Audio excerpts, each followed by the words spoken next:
O livre-arbítrio é um dos temas mais interessantes da filosofia, né? O Santo Agostinho, que criou basicamente essa ideia num livro chamado Livre-arbítrio, se perguntava o tempo inteiro se a gente tem autonomia para se libertar do pecado. Esse é o contexto onde o tema surge, né? Ali na obra do Agostinho, ele trata essa questão no mínimo 2 vezes de forma bastante intensa, que é quando ele escreve o próprio livre-arbítrio e ele está lá responsabilizando a ação humana pelo mal e não Deus, ali rompendo com sua tradição maniqueia, até onde a fortuna crítica entende, e quando ele entra na crise pelagiana lá, que ele está debatendo com a influência estoica no cristianismo, no Pelágios dizendo que Deus dá graça suficiente para todos os homens e os homens tomam decisão, e Agostinho dizendo não é bem assim, olhem se as pessoas conseguem escapar do orgulho uma vez na vida. Agostinho tem um olhar bastante empírico, né? Aliás, esse tema é um tema que eu dediquei grande parte do meu doutorado a esse tema, e eu discuto isso no curso que eu gravei recentemente sobre a antiguidade tardia na filosofia, e daí eu discuto o Santo Agostinho de uma forma um pouco mais retida, mas o tema do livre-arbítrio vai para frente, né? Você pode abandonar o debate do pecado e do domínio do pecado sobre o livre-arbítrio, sobre a vontade, o livre-juízo, como você pode traduzir o livre-arbítrio, e você pode se perguntar se a gente é livre com relação a conteúdos inconscientes. Freud achava que não. Alguns podem se perguntar se a gente é livre com relação a conteúdos sociais. Marx achava que não. Alguns podem se perguntar se a gente é livre com relação a conteúdos herdados no processo evolucionário. Darwinistas acham que não, né? Alguns hoje acham que a gente não é nem livre dos algoritmos, porque eles vão hackear você a partir do Facebook e das horas em que você acorda e do seu tipo sanguíneo e o que você gosta de comer, e isso vai ser cruzado num Big Data gigantesco, e um dia quando você acordar, seu iPhone, o seu smartphone vai estar falando coisas para você que você nunca contou para ninguém, e aí você vai dizer assim, meu Deus, o algoritmo é mais íntimo de mim do que eu sou de mim mesmo, e na realidade Agostinho dizia que era Deus, que era mais íntimo de mim do que eu sou de mim mesmo. Veja só a decadência. Aí entra um segundo ponto, delicado pra caralho, que tem que tomar cuidado como eu vou falar isso, mas você não tem tanto controle sobre você, cara. Ah, tô ligado. Você acha que você tem controle sobre você? Na verdade, não. O que você acha do livre-arbítrio? Eu já vi, tem o Sam Harris, que é um cara que é um... Eu acho que ele é neurocientista também. Não sei o que ele fala. Ele fala sobre filosofia, neurociência, fala um monte de coisa, meditação e tal. É um cara, é um gringo aí, né? E ele fala que ele meditou tanto buscando o seu self, né? Buscando o seu eu. E aí ele percebeu que no momento de mais pura concentração e meditação, no momento de transe que ele chegou de meditar tanto, ele percebeu que não existia. Não existia o seu eu. Isso é uma ilusão. Eu é uma parada muito difícil de definir, né, velho? O que é eu? O eu... Onde tá o eu no cérebro? Exato. Algumas pessoas que têm essa noção de que as pessoas que falam que têm livre-arbítrio, que existe esse eu, que existe uma pessoa que comanda o seu comportamento, a impressão que dá é que estão falando de um... Beleza, é o seu cérebro. É o seu cérebro que está gerando o seu comportamento. Só que, cara, não existe um bunker escondido no seu cérebro que tem um bichinho controlando lá, que seria o seu eu. Não é a São neurônios conversando entre eles que resultam em um comportamento específico. Ele fala, mas eu decido tomar água. Falei, cara, na verdade você tá com menos concentração de líquido no seu corpo, aumentou um pouquinho você tá com menos líquido no seu corpo, aumentou um pouquinho a concentração de sais e de íons no seu sangue, o seu cérebro, o hipotálamo detectou esse aumento, mandou um sinal pro núcleo... para a área tegmentar, exatamente, para a área tegmentar ventral, que mandou uma sinalização pro núcleo acumbente, gerando motivação para você ingerir o líquido. Sim. Não sei se foi você que decidiu, velho. Foi uma mudança de concentração iônica que resultou numa atividade elétrica. Você pode ignorar, né, esse estímulo, né? Você pode estar com muita sede e escolher não beber água, se você quiser, né? Mas e depois? Você morre eventualmente, né? Entendeu? Eu acho muito difícil você morrer de sede, cara. O seu comportamento vai ser enviesado para aquele lado. Ah, sim, deve ser muito difícil. Você vai, cara, você vai. Mas é louco que tem os caras que fazem greve de fome e morrem. Mas é que daí o comportamento dele tá sendo controlado por uma regra que ele criou. Por que ele tá fazendo essa greve de fome? Sim, mas quem criou? Ele e aonde que ele tá? Não, o ambiente criou nele. A comunidade... Ele foi colocado numa situação onde... A comunidade falou pra ele que tem que ser assim, porque esse é o certo e tal, e ele foi reforçado, e ele continuou, e ele instituíram aquela regra no contexto, e ele seguiu aquela regra. Por exemplo, basicamente, essa discussão do livre-arbítrio é uma coisa, assim, tem que lembrar as pessoas... Os dados são muito contraditórios. Dentro da neurociência, os neurocientistas não têm um consenso. 95% dos neurocientistas vão dizer que existe livre-arbítrio e 5% vão dizer que não. Entendi. Tá? A questão é assim... Por exemplo, tem um estudo... É que assim, o nosso comportamento ele é modulado por coisas que a gente nem imagina, cara. Ah, sim, a gente Tem um estudo de júris, por é exemplo. muito mais inconsciente do que consciente. Você conhece o no estudo dos Não, juízes? não conheço. Tem um estudo que foi publicado na PNAS. Os caras analisaram mais de 2.000 decisões de juízes em tribunais nos Estados Unidos e plotaram num gráfico as decisões favoráveis e não favoráveis ao réu. Ou seja, quando eles foram puniram Punidos ou não. E eles plotaram também no gráfico quando o juiz comeu. Quando o juiz o quê? Comeu. Comeu? Uma Ah, refeição. caralho. Ah, é a pior coisa que eu já ouvi falar, pode crer. Cara, eu não sei se dá pra botar na tela. Põe aí qual que é o nome desse estudo, você sabe? Cara, fatores externos das decisões dos juízes, PNAS, bota assim, PNAS. É em inglês o nome. Se eu ouvir isso você falando External no podcast. Factors. Talvez em imagens apareça. Não? Bota em inglês esse título. Basicamente assim, quanto mais próximo da refeição, mais benevolente o juiz foi. E quanto mais longe, mais duro ele foi nas penas. Ou seja, leve um lanchinho pro seu juiz antes. Cara, imagina, você fica com fome, cara. E aí você vai perguntar o que acontece no cérebro de uma pessoa com fome. Basicamente, a perda de glicose, quando você tem menos glicose circulante, ali ó. Ali no lado é a proporção de decisões favoráveis, e cada bolinha daquelas é quando ele comeu. Caralho, Então, olha, ele comeu 70% das decisões, cara, 70% das decisões depois do almoço eram favoráveis. Quando passava até algumas horas depois da última refeição, caía pra 0. Ele tinha uma maior tendência de punir. Ou seja, ele não tá punindo baseado na lógica da lei e o seu trabalho imparcial como juiz. Cara, ele tá punindo com pensa eu assim, tô ó, bem. quando- Vou fuder esse cara. Não, tô bem. Não, pensa assim, ó, quando você tá com fome, o seu cérebro, ele tem menos energia, porque tem menos glicose ali, portanto você tem menos gasolina ali pra pensar direito. Sim. Recursos escassos no cérebro. Além disso, o seu sistema atencional e motivacional, que envolve dopamina e noradrenalina, ele começa a ser direcionado pra comida. Você começa a pensar mais em comida.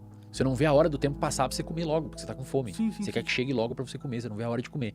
Então, as outras coisas, elas começam a ficar um pouco mais de lado e você quer acelerar o processo. Além disso, cara, você tem menos glicose no seu cérebro, especialmente numa região que é a mais cara do cérebro, que é córtex pré-frontal. E sabe o que o córtex pré-frontal faz, além de várias coisas? Toma decisão? Empatia. Empatia? Então, se você tem menos glicose no seu cérebro na área que é responsável por empatia, Você fica mais cuzão. talvez você fique mais cuzão. Entendi. Caralho, cara. E isso é uma variável, cara. Fora Se você, todas por as exemplo, pegar sujeitos e colocar numa sala e colocar um cheiro podre na sala, um cheiro ruim, essas pessoas tendem a ter opiniões mais conservadoras. Tendem a ser mais contra casamento gay, mais... Caralho, que loucura. Isso tem estudo mostrando. Isso foi loucura. publicado na PLOS One. Se você botar um gosto ruim na boca de uma pessoa, essa pessoa tende a julgar a outra pessoa como moralmente mais inadequada em média do que sem o gosto ruim. Nosso cérebro confunde o gosto nojento com uma pessoa nojenta. Caralho, então a gente é muito burro então, né, mano? Não é que é burro, cara. Mas O nosso parece. cérebro é uma massa de células que recebe informações sensoriais e cria uma resposta frente a isso. E aí que tá, cadê o seu livre-arbítrio? Se Pois você é. tem livre-arbítrio, mas todas as situações externas vão influenciar na decisão que você toma, Monark, que é pensa assim, ó, livre-arbítrio, se né? a sua mãe, cara, quando você tava na barriga dela, se estressou, você nasce com um eixo de resposta ao estresse mais sensível. Então, na sua adolescência, talvez você seja mais pistola. pode crer. E aí você brigou com a sua namorada. E aí? Você já foi modulado a ter essa briga desde quando você tava na barriga da sua mãe. Porque o seu eixo de resposta ele já é mais sensível. É meio bizarro. Eu não sei. É meio louco porque a galera fala assim, pô, mas então eu vou fazer o que eu quiser, eu vou matar pessoas, não é minha culpa. Eu falo assim, cara, se você tira essa conclusão, já tava na sua cabeça matar pessoas, eu não falei nada demais. Você já queria, mas tava com medo, achando que você ia ser. Você já ia fazer isso, cara, de qualquer maneira. Eu tenho uma aula lá no reservatório de dopamina que eu explico, 1 hora e pouco eu explicando sobre esse raciocínio. Por exemplo, teve um cara Então que você não veio... acredita no livre-arbítrio? Não, acho que a gente não tem livre-arbítrio. Faz sentido. Por uma razão simples. E eu deixo essa pergunta para as pessoas que acham que a gente tem. Os nossos células do cérebro, eles enviam informação por meio de uma coisa que a gente chama de potencial de ação. É o nome técnico pro choquinho, pro sinal elétrico. Um neurônio, ele só gera um potencial de ação quando foi estimulado por outro neurônio, que foi estimulado por outro neurônio, Efeito em cascata. que foi por outro. Se a gente tem livre-arbítrio, alguém tem que ter estimulado o primeiro neurônio, que não o ambiente. Cadê? Deus. É, só o que sobra. Ou tem um lugar bem no meio do cérebro escondido que ninguém viu ainda, que tem um bonequinho que começa a mexer uns botãozinhos lá e Tipo dispara. um MIB, né, que tem um... E dispara pra você beber água. Não Aham. foi, cara. Disparou pra você beber água porque o seu sangue tá com mais concentração de íon e você teve mais sede. E se você fala, não, mas eu não quero beber água agora, é porque você tá com a sua atenção visual em outro lugar e você não quer agora, alguma coisa modulou o seu comportamento. Faz sentido. Aí se você vem me falar, pô, mas as pessoas, você tem que tomar cuidado em falar isso, Wesley, porque as pessoas vão usar isso pro mal. Por exemplo, teve uma pessoa que veio falar pra mim, várias na real, que foi fazer uma palestra em público e a pessoa falou, cara, eu fui super tranquilo. porque se eu ficasse ansioso, eu não teria como não ficar. Porque eu não conseguia controlar o meu comportamento, porque tinha o estímulo do público me gerando ansiedade. Então eu lembrei do que você falou, usei isso como modulação externa e fui fazer e consegui fazer. Então, cara, olha, a pessoa tirou essa conclusão do negócio do livre-arbítrio. O outro fala que vai matar todo mundo e foda-se. Se você tirou essa conclusão, desculpa, mas Coisa interna, não fui eu que botei isso. Eu não falei sobre matar ninguém. Você que falou, mas então você que foi pro lado errado, velho. Não bota na minha bunda essa porra aí. Mas essa questão sobre moralidade faz um sentido, né? No sentido que se a gente não tem o controle, a gente não tem o livre-arbítrio, se tudo que a gente faz já estava pré-determinado, por que você vai punir alguém e por que você não vai punir alguém? Entendeu? Então, isso impacta direto no sistema de justiça, cara. Eu vou dar um outro exemplo. E aí entra também na ideia de que ninguém tem mérito de nada, né? Você, de certa forma, já ia fazer aquilo. Então não é seu mérito. É verdade. Entende? É meio que Tem que verdade. falar desse lado também, tipo... É a mesma coisa, você fala assim, qual que é o mérito do cara que nasceu filho do Bill Gates, com todos os networks, as melhores faculdades, exato. e o cara que nasceu numa tribo na Aí você África? pode falar assim, beleza, mas o filho do Bill Gates se esforçou e tal, cara, mas às vezes ele se esforçou porque ele teve contato com pessoas que se esforçaram e modularam ele, e também não você teria mérito ele, entende? Faz sentido. É uma discussão difícil, cara.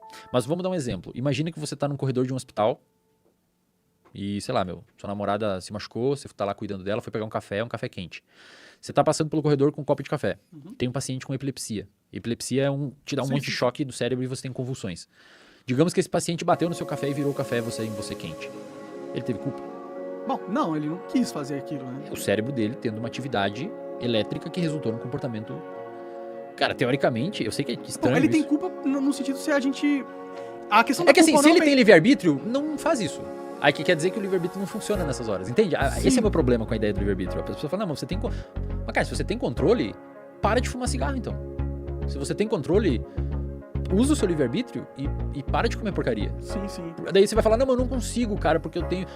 Então, cara, se você não consegue, é porque você não tem controle do seu comportamento. Mas é mais ou menos, na real. Porque, tipo, eu, por exemplo, fumei muita maconha. Durante a minha vida, assim, comecei com 25 e desde lá fumei muita maconha. Eu tinha essa percepção que eu, porra, não conseguia parar, até porque eu não queria parar, entendeu? Mas aí deu a merda que deu lá na parada do Flow e eu parei. Parei durante os 2 meses, eu fiquei sem fumar. Se eu usasse a lógica que eu não conseguia, eu tava errado, porque eu consegui, entendeu? É. Eu voltei a fumar depois, né? Comecei a beber mais álcool, assim. A questão que eu falo assim, cara, se existe um controle de comportamento, cara, isso teria que valer também pra pessoa que tá em depressão. Se você controla o seu comportamento, sai da depressão. É que tem Usa muita seu gente que faz livre-arbítrio. isso, Pô, para, ignora essa porra de depressão, cara. Vamos viver a vida. Não tá no controle da pessoa, cara. Entende o que eu quero dizer? Sim, só que ao mesmo tempo tá, de uma certa forma, né? É, De uma certa forma, tem coisas que ela pode fazer pra sair daquilo. tem coisas que ela pode E fazer ela que pode vai ser sair daquilo. capaz de fazer daquilo. Só Sim. porque ela não era capaz no momento. Desde que pessoa- exista uma modulação externa que influencia a permita. pessoa a É. fazer. Tem um Ou, pra mim, ambiente. houve uma modulação externa extrema. Exato, eu tem saí um de puta do todo o merdão. contexto, É. né? Sim, E aí a pessoa, por exemplo, que vai começar a fazer dieta e tal também, cara, se você modula o seu ambiente, os estímulos... A minha máxima é assim, Monarca, o ambiente controla seu comportamento, cara. Faz sentido. Faz sentido até numa questão física da vida. O ambiente controla. Se você vai fazer dieta, viva com pessoas que não têm chocolate em casa todo dia, porque se você vê o estímulo do doce, aquele estímulo vai entrar no seu olho, vai até o seu cérebro, vai liberar dopamina, vai guiar o seu comportamento para aquilo. Você vai comer o doce porque você não tem controle do seu comportamento, ou se você tem, parabéns, significa Mas que vai você ser mais treinou, difícil. você treinou para executar a modulação pro outro lado. Mas você só treinou porque você ou pediu ajuda para um terapeuta ou para um amigo ou assistiu um vídeo na internet. Sempre tem algum estímulo externo que modula o seu comportamento. Tá ligado a ideia dos neurônios mandar potencial de ação para um neurônio? Aham. Cara, me mostre, quem acha que existe livre-arbítrio, me mostre um neurônio que dispara um potencial de ação sem a influência de outro neurônio ou de um hormônio que, em última análise, não foi influenciado pelo ambiente. E aí eu concordo com você que a gente tem livre-arbítrio. Então a vida é meio que um filme. A vida, E a gente é o a vida é meio observador. que a vida é meio que um conjunto de respostas comportamentais frente ao ambiente que você tá. Se começar a ficar quente nessa sala, você vai pegar o ar e vai ligar o ar. Sim, O ambiente ficou quente e levou você a ligar o ar. sim, sim. Por exemplo, se você bota a fome é um exemplo, o quente é outro exemplo. Se você tem privação de sono num dia anterior, você dormiu mal. No outro dia, cara, você vai ter mais propensão a comer porcaria. Sempre acontece comigo. E, velho, você não tem... Mas você não é meio depressivo? É meio depressivo não ter livre-arbítrio, né? Eu não acho, cara. Eu acho, na verdade, normal. Não muda nada Não, pra mim. normal é, se for Eu não acho regra- normal, entendeu? A galera fica muito preocupada, cara. Tipo, mas como é que eu vou viver? E é perigoso isso porque as pessoas vão fazer merda. Tem um neurocientista chamado Robert Sapolsky, que ele tá escrevendo um livro. Ele é um dos maiores defensores que não existe livre-arbítrio. E ele é professor de Stanford e alcança o mundo, né? As coisas dele. Sim. E aí deu muita merda, no sentido das pessoas questionar ele. Pô, mas e aí, como é que a gente vive com essa parada de não existir livre-arbítrio? Ele tá escrevendo um livro sobre como viver. Tipo, ele escreveu um livro mostrando... Como viver sem livre-arbítrio. Mas a ideia é basicamente assim... Foda-se, entendeu? Não vai mudar nada na sua vida. É uma Existe questão ou muito não? mais filosófica. É legal discutir e tal, mas, cara, o que vai mudar, entendeu? Beleza, agora você teve contato com essa informação. E você ficar falando, não, mas eu vou fazer um monte de merda, então que eu não tenho culpa, então eu não tenho livre-arbítrio. Desculpa, cara, mas você já ia fazer em algum momento na sua vida essas merdas, tava só esperando alguém dar a deixa. Tá uma desculpa, né? O outro cara foi lá e falou em público. Usa esse raciocínio pra fazer uma coisa legal. Sim. Por exemplo, a pessoa termina com o namorado. Fica um lixo, fica mal. Porra, usa teu livre-arbítrio então, cara. E pra ficar bem, se você tem livre-arbítrio, fala eu vou ficar bem e fica bem. Do nada, instantaneamente. É que, tipo, Você tem que modular o seu comportamento, ir fazendo coisas e as pessoas, se aproximar de pessoas que vão te ajudar. A minha questão com essa parada do livre-arbítrio é que onde ele tá no cérebro? Cadê ele? O livre-arbítrio, eu acho que ele é polêmico porque ele tá bem correlacionado, apesar de não parecer, com a questão da alma. Com a questão de você ser alguém que está no controle da sua vida e as suas decisões importam. Né? A gente precisa sentir isso, porque senão a gente entra no linismo completo e a gente não vai querer fazer nada. Você fala, não quero fazer nada, mas tudo que eu fizer também não pode ser atribuído a mim por causa de um contexto geral. Então, é mais útil para o cérebro humano acreditar que a gente tá no controle da nossa história. E, cara, é maravilhoso. E eu acho que as pessoas têm que fazer isso mesmo. O que a gente tá falando aqui é pra tentar entender a neurobiologia do comportamento e tentar mostrar pras pessoas que tem horas que você tá mal pra caramba, cara.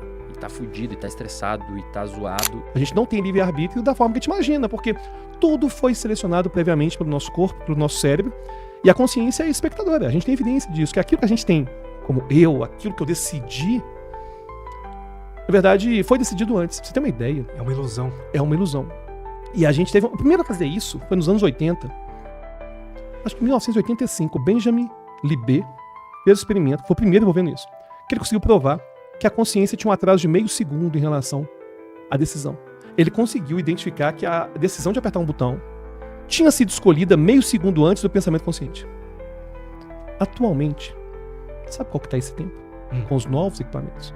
10 segundos. Caramba. O cara tava lá deitado.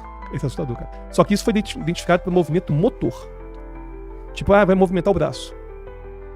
10 segundos antes do cara perceber a decisão de levantar o braço já estava definida. Cara, isso é tão assustador. Isso me pega muito, cara. Isso é tão assustador. E não é só isso, não. Tem mais pesquisas mais pessimistas. Porque, aqueles assim, né? A minha dissertação de mestrado foi sobre livre-arbítrio, né? Aí por isso que eu sei falar desses temas desse jeito. A gente tem evidência de quando as pessoas percebem que não podem escolher livremente e que elas não têm livre-arbítrio, que elas começam a se comportar pior. A gente tem evidência disso também. Fizeram uma pesquisa envolvendo funcionários de um banco. E quando eles perceberam, por exemplo, que o que eles iam fazer não era eles que escolhiam, que outras pessoas estavam escolhendo o tempo todo, eles começaram a chutar o balde e foda-se. Ou seja, a gente tem evidência. Só que isso é engraçado, né? É meio contraditório. Eu também acho, é meio contra-intuitivo, né? Porque é estranho, porque é a pessoa querendo sair do sistema de alguma forma, e só que ela fazer isso também foi previsto já. Ou seja, é uma coisa muito assustadora essa questão. Agora, tem um psicólogo, Steven Pinker, que é autor de um livro chamado Tábula Rasa, Os Bons Anjos de Nossa Natureza, fala sobre linguagem, enfim. É na contemporaneidade os psicólogos de divulgação científica e pesquisa mais relevantes. E ele fala um negócio que é o seguinte, que me convenceu, pelo menos é aquecer o meu coração. Se aquecer seu coração vai ser bom. Tá. Não sei se vai aquecer, né? Mas ele falava o seguinte. Pode ser que piore. Pode. Se foi meu cérebro que escolheu, eu escolhi, tô top. Eu sou meu cérebro. Aí que tá, foi isso uma das coisas que começou a me ajudar. Porque quando eu comecei a ter contato com pessoas que falavam que não, livre-arbítrio não existe, por causa disso e tal, aconteceu o que aconteceu com aquelas pessoas que você falou. Eu comecei a chutar o balde. Falei, cara, tanto faz, eu sou um produto do meu ambiente, foda-se. Exatamente. A pesquisa começou, as pessoas começaram a reagir assim. Só que aí uma das coisas que me salvaram, digamos assim, foi entender, cara, na verdade não existe um eu. Exatamente. Existe meu cérebro. E o cérebro é eu também. Perfeito. Porque a gente cria uma relação engraçada de sempre colocar a nossa mente como algo que tá fora do nosso corpo. Por exemplo, eu falo assim, esse aqui é meu braço direito. Não existe meu braço direito. Eu sou meu braço, minha perna, meu corpo, meu cérebro. Então se o cérebro, sei lá, teve um priming que fez eu decidir, pô, então, de certa forma fui eu que decidi. mas tem um probleminha pequeno. Pode fazer um exercício com você agora? Pode. Vou te colocar ideias na sua mente. O papel do hipnotista é fazer isso, né? É alterar a percepção. Mas a brincadeira que quem estiver lá faz mentalmente. Eu vou falar uma palavra, você repete comigo. Tá joia? Você já viu essa brincadeira? Não. Ema. Ema. Ema. Ema. Ema. Ema. Ema. Ema. A gente vai fazendo isso, no final eu faço uma pergunta. Tudo bem? Tá bom. Ema. Ema. Ema. Ema. Ema. Ema. Ema. Ema. O nome da clara do ovo é? Gema. Não é gema, não é clara.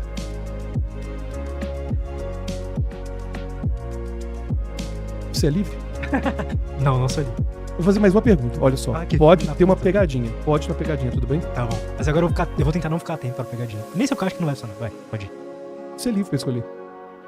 Ou não. Branco. Branco. Branco. Branco. Branco. Branco. Branco. Branco. Branco. Branco. Branco. Branco. A vaca bebe. Leite? A vaca bebe água. Ela não bebe leite? Bezerro bebe leite. E o melhor dessa é que teve uma Bezerro pausa. é uma vaca pequena. É assim, o mais legal desse agora, segundo o seguinte, você parou, você imaginou a vaca bebendo leitinho. Sim. O que aconteceu? Eu fui ativando, a gente tem na psicologia cognitiva alguns experimentos que mostram que palavras Tô me sentindo um correlacionadas imbecil. estão próximas. Não, mas, cara, se você acertasse as duas rapidamente, eu ia ficar de retardado, tá? Eu penso, então, ele é um idiota. Mas não, Alguma vez alguém já acertou? Já conseguiu? cara, o que acontece? Às vezes a pessoa acerta, mas tem um atraso. Ela para e pensa, né? Ela para e pensa. Direto ela não consegue. Não consegue por quê? A gente, por exemplo, tem pesquisa de psicologia cognitiva, que eu já trabalhei até na UFMG com essas pesquisas, que era o seguinte. Você vai ter que apertar um botão se as palavras forem relacionadas. Mas se as palavras não forem relacionadas, você aperta outro. Isso não tem pegadinha, não. Mas, por exemplo, esse lá, sol e praia. É relacionado. Eu aperto.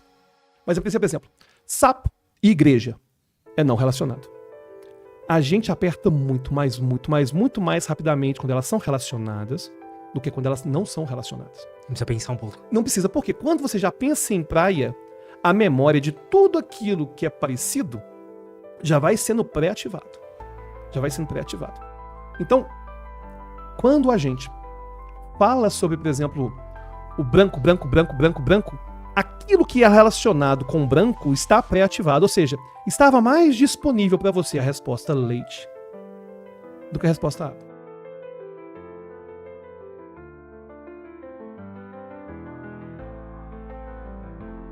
Nós estamos, claramente, cara, impedidos do próprio livre-arbítrio. Para te dar um parco exemplo.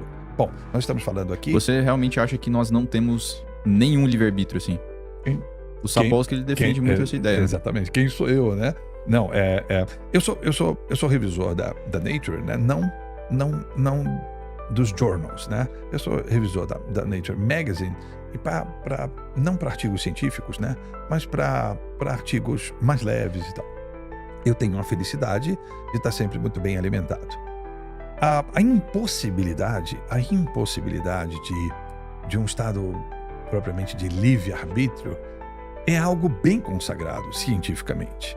Agora, politicamente e no senso comum, é tão difícil veicular isso, é tão difícil explicar isso. O Sapolsky... Entra também a responsabilidade moral, né? Exatamente, cara. Mas primeiro batendo o martelo na questão do livre-arbítrio, Sim. do livre-arbítrio mesmo. Beleza, nós não temos o livre-arbítrio total. Isso eu acho que é Sim.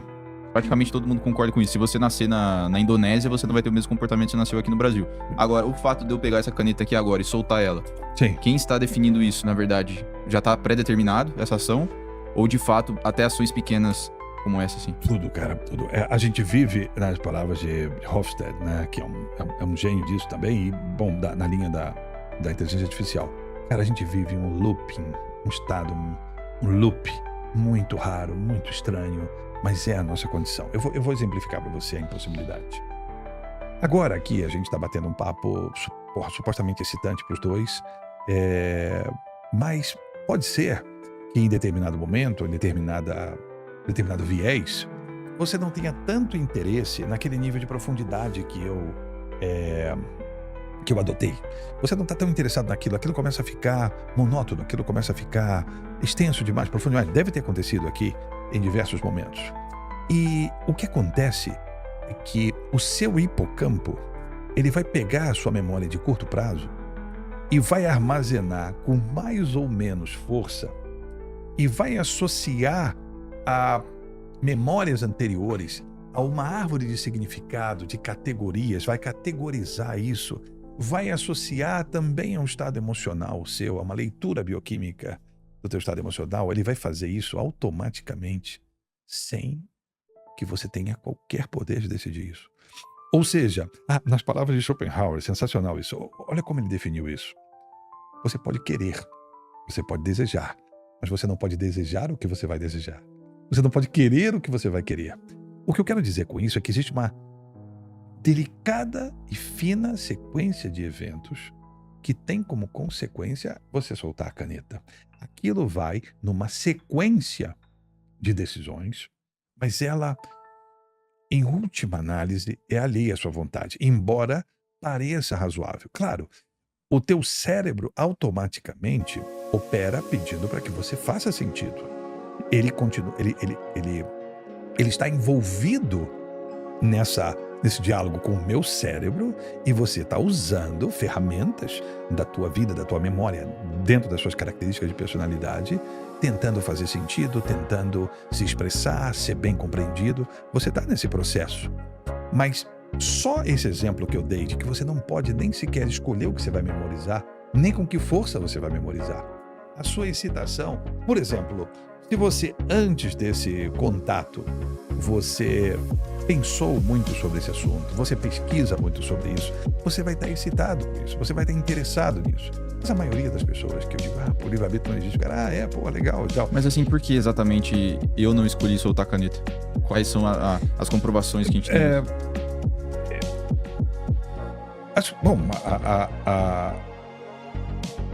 Eu estava exemplificando, por exemplo, como é que o seu armazenamento da experiência, quando você memoriza a experiência, eu estava exemplificando com o caso do hipocampo, eu estava exemplificando que tudo é involuntário. Ou seja, eu estava exemplificando que você não consegue sequer definir o que você vai aprender ou não. Você não consegue definir, você não consegue decidir por conta própria se você vai estar excitado e, portanto, armazenando, se você vai estar com medo e, portanto, armazenando uma experiência, se você vai estar... Por exemplo, vou te dar um outro exemplo. Existe um papo também de... Por causa da confusão do inconsciente freudiano, eu vou voltar na caneta. É que é mais complexo. Mas só para dar um outro exemplo. A gente tem essa confusão do inconsciente freudiano, que é uma viagem da maionese, mas todo o nosso processamento é inconsciente. Todo o nosso processamento é automático. Agora, uma situação por vez vence o que a gente chama de limiar de atenção e fica em primeiro plano, e é aquilo que você tem, digamos assim, que você tem vivo na sua memória de trabalho, é aquilo que você declara estar consciente. Então, aqui nesse papo, eu estou vencendo o seu limiar de atenção, eu estou ganhando, conquistando o seu limiar de atenção, e eu estiver excitando o teu cérebro. Agora, se for uma conversa desinteressante, você vai olhar para o lado, você vai ver uma outra coisa, você vai pensar em uma outra coisa, você vai te distrair facilmente. Mas eu vou pôr um exemplo mais profundo. Você está no carro, dirigindo, aí de repente você olha para a placa do carro da frente e fala, pô, ali o ano que eu nasci, porra, que coincidência, né? Porra nenhuma. O teu cérebro está armazenando tudo que você está vendo. Todas as placas de todos os carros, todas as placas de todos os estabelecimentos comerciais no meio do caminho, tudo, absolutamente tudo. Todos os rostos, tudo. Que ele deve fazer um filtro, né? Exato. Nada disso vai para o limiar de atenção teu. Até que, na hora que a placa faz um match inconsciente, automático, com a data do seu aniversário que tem significado, ela ganha o limiar de atenção, chama a sua atenção e você olha para a placa. Como uma pessoa que compra um carro novo e começa a observar que tem muito carro do mesmo modelo que ele comprou. Exatamente. Sendo que, na verdade, sempre existiu o mesmo número de carros iguais, só que ele não observou, né? Perfeito. Agora, e Solomon Chereshevsky? Solomon Chereshevsky não conseguia fazer isso. Tudo ia para o primeiro plano. E ele não conseguia viver. E ele sofria com isso, terrivelmente. Estudado por Luria, por Alexander Luria, no início do século passado. Então ele é um estudo de caso, de uma pessoa que lembrava de tudo o tempo inteiro. Tudo em primeiro plano. Absolutamente tudo em primeiro Brutal, plano. cara. Brutal. Imagina, cara, pensa, na próximo restaurante que você entrar, pensa o seguinte, você vai estar batendo um papo com os outros, um zoom do caramba, você tá só conectado naquela conversa.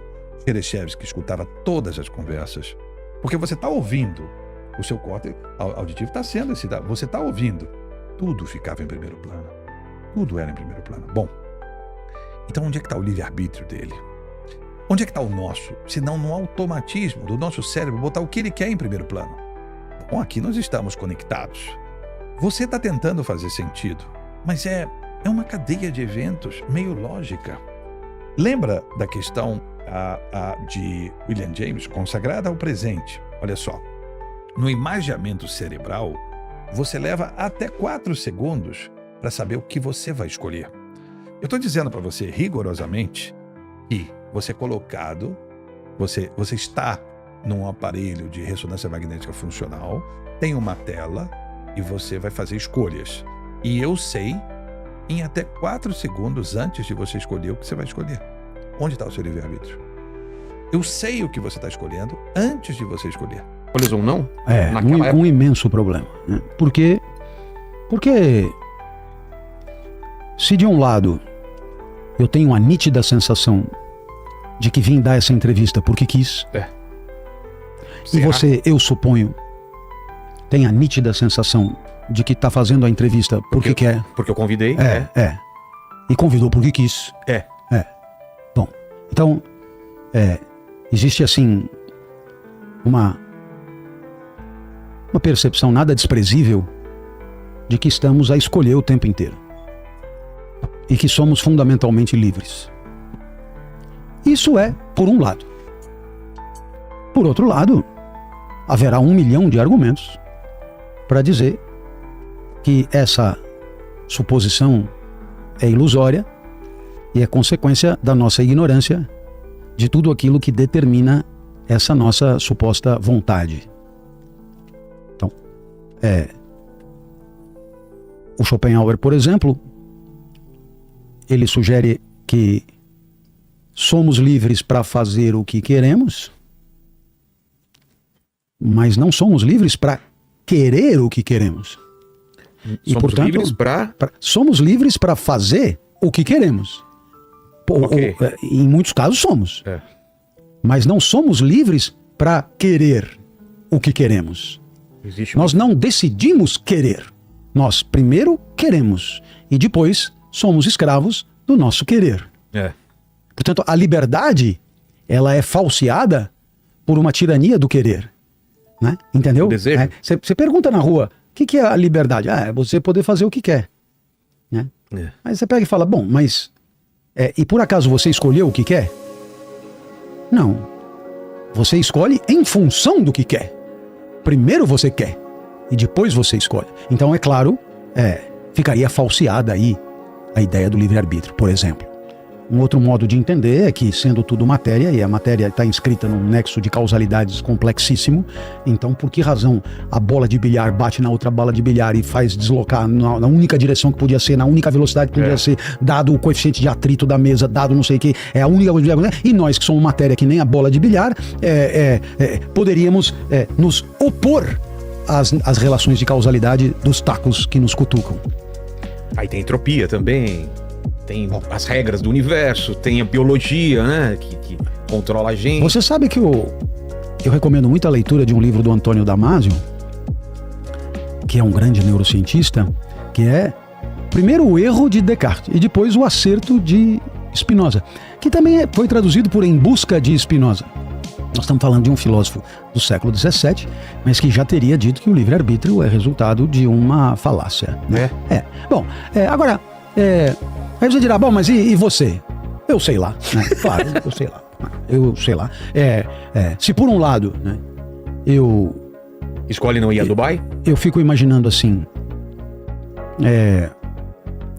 um indivíduo espanca outro e esse outro pede clemência. E esse indivíduo que espanca vira e diz: esse ato de espancamento, ele é o resultado de forças que se impõem a mim. Eu não escolhi te espancar.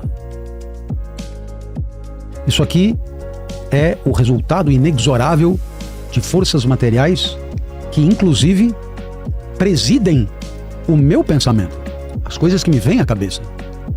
Por isso, vá reclamar com o universo, vá reclamar com a entropia, vá reclamar com Teu Deus. com o Conatos, com o diabo, porque eu não posso parar de te espancar, dado que eu sou uma espécie de subproduto das forças universais que presidem a minha conduta.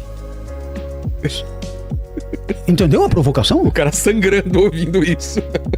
Você quer uma outra provocação? Eu posso fazer, né? Mas é melhor não. É pior que é. Vamos imaginar que a violência seja uma violência familiar. Tá. Vamos imaginar que a violência seja uma violência sexual. Imagine isso, né? Aí pega e fala, você sabe o que é? De um lado tem a força de atração que você exerce sobre mim. E de outro lado tem o meu medo de ser pego pelas forças da ordem. Como a força de atração que você exerceu sobre mim é superior ao medo que eu estou sentindo de ser pego pelas forças da ordem, a minha ação aqui, violenta, é inexorável. Eu não tenho livre-arbítrio. Eu não posso deixar de fazer o que eu estou fazendo. É isso mesmo? Porque essas veleidades... Pode te conduzir a isso, né? A esse pensamento. Pode não, necessariamente conduz. E aí eu te pergunto, o que nós estamos fazendo então com os tribunais? Né? O sujeito pega, vai no cinema, tira uma metralhadora e metralha 30. Aí fala, desculpa, mas você está sugerindo que eu sou responsável pela morte dos 30? Mas para haver responsabilidade, eu teria que ter podido não ter atirado nos 30. Mas como você mesmo disse que não existe livre-arbítrio, eu sou um mero resultado de forças que me superam. Então, eu só pude fazer o que eu fiz, porque o real é o único que poderia ser. O real é necessariamente aquilo. Então, eu pergunto, julgar a mim é julgar uma etapa pobre de um processo, porque essa chacina tem as suas causas muito anteriores a mim.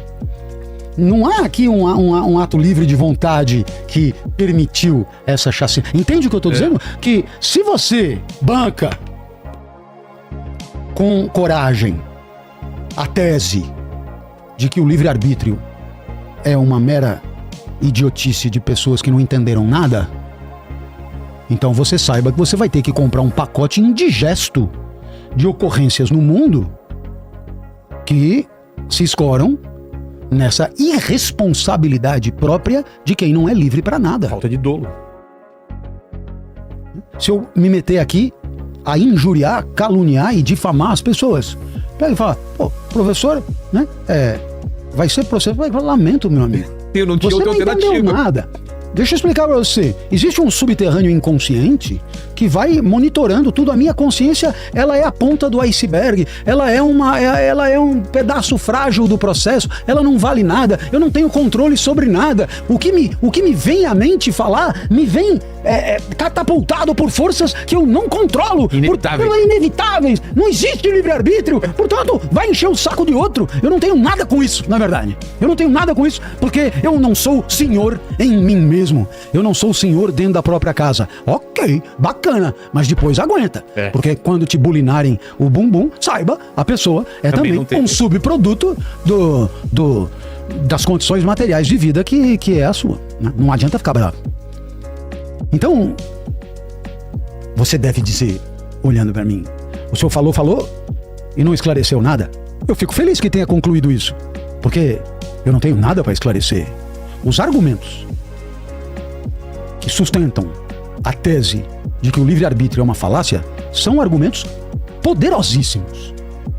Poderosíssimos. Eu diria que hoje, com o avanço da ciência, praticamente irrefutáveis. Ponto.